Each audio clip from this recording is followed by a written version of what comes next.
And welcome to part 2 of this series on using Google Colab to code, train, and test neural networks in the browser without needing to install any kind of a runtime.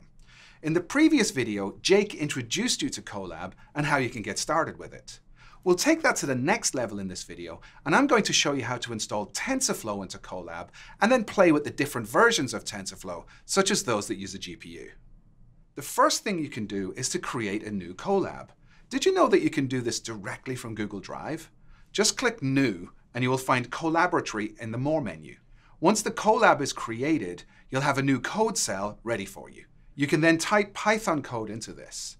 But I'll create a new code cell, and in it I will use the pip command to install TensorFlow. Pip is a command line tool, not a code command, so you have to prefix it with an exclamation mark. That way Colab will understand it. When I run the install command, the environment will download and install TensorFlow if it isn't already installed. You can then check if it worked by printing out the installed version. This is done with this code. And when I execute this code, you can see that we have version 1.12 installed. Now, TensorFlow also comes in different versions. For example, if you want to use a GPU for learning, there's a GPU version. Let's look at how to install that in a fresh notebook.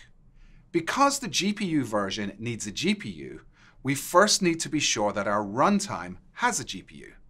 So to do this, I find it best to reset all runtimes and then set the runtime type to be a GPU-based one.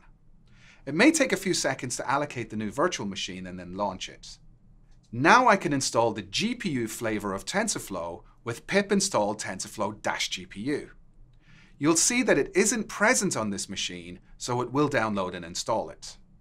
And now I can check the version of TensorFlow as before, and we'll see that we also have version 1.12. And that's it. In the next video in this series, I'll take that to the next level and show you how to train a neural network using Keras to perform classification of breast cancer data. And I'll see you there.